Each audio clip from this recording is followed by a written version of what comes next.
있지만 포인트 클라우드나 브라우저 웹GL 힘찬 박수로 우리 다니엘 카스트 씨를 맞도록 하겠습니다.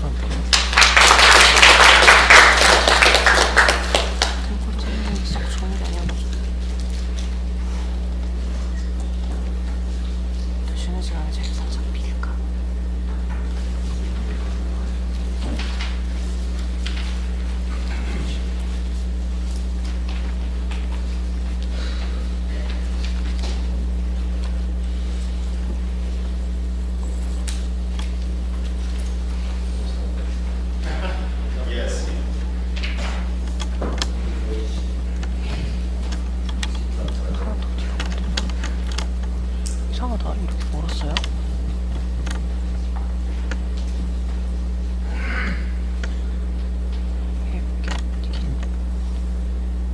아니요. 이렇게 찍다가 이쪽으로 초점을 맞췄다가 그거는 알아서 해보세요.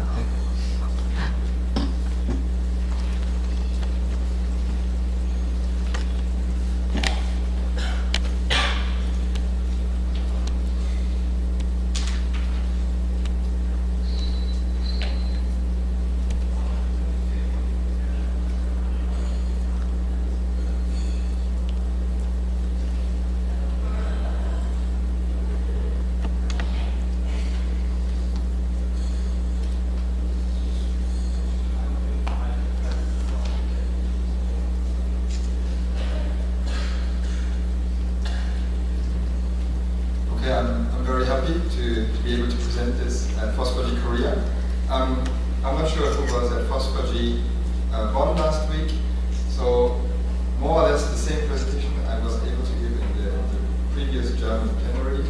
And yeah, so this is about a project called Pottery, and Pottery's goal is to bring point clouds in the browser using WebGL technologies. And yeah, I made this presentation together with Markus Schütz, who is the original author of this library.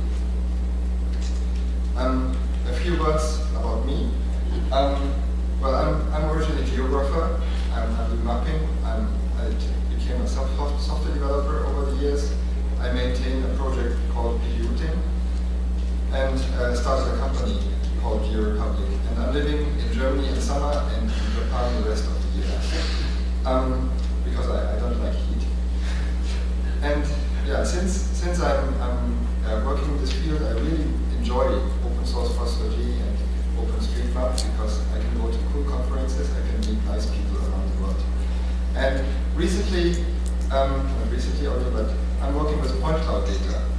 And that's a lot of fun, and that's also a lot of challenge. So what do we do with point clouds? I'm not sure anyone here has had a hold on this data. In my case, we have these kind of point clouds. It's data that is recorded along streets. So there's very dense and very detailed data along highways, and there's no data where there's no street. So it looks like a network, and it's recorded in these kind of cars. I'd like to have such a car, but it's very expensive. Just this setup on top of the car costs more than the car. And yeah, so we are happy to get the data sometimes shipped by the hard disk. Yeah, but this is, so there's a lot of going on in this field. Laser scanners are driving on these Google cars. So a lot of research is done in autonomous driving. So now the new cars, the expensive cars already have laser scanners. And I just got to talk to somebody from BMW who want to use this scanner data to detect objects. And maybe in a few years, every car will have such a sensor and scan the data.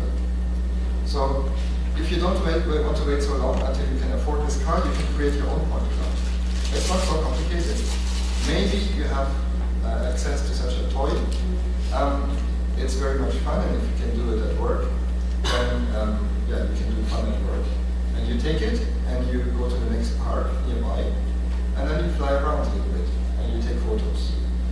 And these photos, you load on your hard disk, and when you load them on your hard hard disk, and then there's free software, but I didn't try it because I didn't have so much time. So I used an evaluation or a trial version of a software, what's the name called, PhotoScan, and it stitches everything together and creates a point cloud out of these photos. It looks a little bit, the shape is not so okay because I forgot to do some lens correction. So the lens from the drone is wide angle, and so you could make this look a little bit better. But the result was actually very nice. Just a few dozen photos taken of this park. Yeah, the problem is when you do this, your computer is unusable for a couple of hours. It's heating up very much, and then it leaves you with, in my case, it left me with a 1.2 gigabyte glass file and about 45 million points. So just imagine it would be a larger park. You are creating a lot of data, and it needs a lot of processing power. But you can make your own point cloud. So how can we show so many millions or even billions of points in the browser? And that was a challenge that we were looking at a couple of years ago. How is it possible to use a regular browser to navigate through a point cloud? And I was looking around a bit in the internet, and there was not so much there yet. And I found a project called Pottery. It looked very interesting. It was just a download link, but I tried it out, and it was basically a point cloud, WebGL-based point cloud viewer for large data sets. And it was developed by a student named Markus Schütz. And since this project moved to GitHub, more contributors joined. And so the initial financial contribution was by my company and Rapid Lasso, that is a company mainly behind the last file standard. So I didn't know when it started really, but it was 2014 when the source code moved to GitHub, and there was a little break in the summer, so there was not much activity, but I think it's going to change again by the end of the year. But over the time, there was quite some traction of this project, and a lot of people used it for their products or work. So how does Pottery work? So Pottery, so there's so much data, so you have to reduce the data, and this is done by you only show a small part of the data, and that is the data that is essential for your given point of view. So you don't show the data that's behind you, and you don't show the data that is above you. Only the data that you look at that is relevant. This helps through a octree, a multi-resolution octree. You can quickly remove everything that is not needed. So you only load what you need. And you have multiple levels of nodes. So when you have a large area, you don't have to show everything. Your screen has only a limited number of pixels. So on low resolution, you have low resolution models if your area is large, and the resolution increases when you zoom in. So it's very similar to map tiles. So you don't show the whole OpenStreetMap data when you look at the world, but when you zoom in to Seoul or to the K Hotel, then you want to see every detail. So an octree, in this case, is actually very similar to map tiling, as we know probably when we use leaflet or open layers. Then each octree node is stored in a separate file. And this means, because it's stored in files, that a server is only necessary to store the files. So you don't need to write any server-side applications. You can just load your files on Amazon S3 or any file server out there, and you can immediately access the files. So to turn this into the format that Pottery can read and understand, there's a simple tool that is called Pottery Converter. And Pottery Converter is, I will say a bit more about this, is the first step you have to do to turn your point cloud into the right format. And then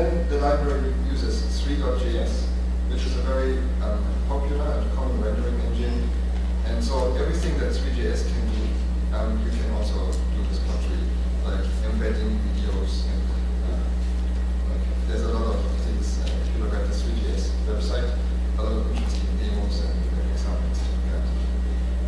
Then it also allows to load LAS and the compressed version of LAS directly from your file system, so you can upload it and render it directly. Of course, you cannot do this with two big point clouds. And there's also an API for measurement tools, and of course, it's an open source license. Otherwise, I wouldn't talk about this. It's a very liberal license, so you don't. It's BSD license. So the data format that Pottery Converter understands is either the LAS file, it's like the shape file for pod data, and then there's a compressed version with the Z at the end, and PLY files in red. And as an output, it returns a Cloud.js file. This is metadata. It tells you about the bounding box, the spacing, the storage format. Then it returns octree nodes that are actually also either in LAS or LAS or in a binary format. And this octree nodes contain position, color, intensity, classification information. And then you have another file that stores the hierarchy of the nodes. So, before I show some demos, what can you do with Pottery? You can really render billions of points in a browser. So there are examples. It's a really, really huge amount of points that can be displayed. There's no limit, and you have the ability to use adaptive point sizes. So you can make your points larger if you have a very sparse point cloud, and so you don't see the holes anymore between the points. Then there's a nice feature called idle lighting, so you can illuminate your point cloud, so it looks much cooler. You can render RGB, elevation, intensity, classification, so you can change the colors of your point cloud quite easily. You have some ways to improve the quality of rendering, for example, through interpolation. And you can measure distances and areas, and you can create height profiles. And you can also clip volumes. So, a few examples how to make a point cloud look more beautiful. The first technique is interpolation with high quality splats. So you make, for example, complex signs more readable. That was especially very useful for Japanese characters, and I think really it's the same. And also you avoid overlapping points through nearest neighborhood like interpolation. So things look more clear and more sharp. And then the other technique that improved the look of the point cloud was eye-dome lighting. I forgot the name of the person who wrote this algorithm, but it was also open, and so we ported it or implemented it also in Pottery. And it allows some sort of illumination and puts an outline around your points. So maybe you know this when you create graphics or fonts. If you make a little white outline, things look better. And so in this case, you can see the black outline, which makes it feel more like a feeling of depth. And this is especially useful to render elevation or classification or single color point clouds. Then it's possible to place annotations. I'm not sure you can see this little one here. So when you put, it's like a POI, like a marker, and when you click on it, it zooms to this point and loads a certain angle and view. And it allows to do height profiles. So you can draw a line on your point cloud, and then this enrolls in a 2D view. And you can also navigate in this height profile. I will try to show it more later, but just in case it doesn't work, this is a nice screenshot.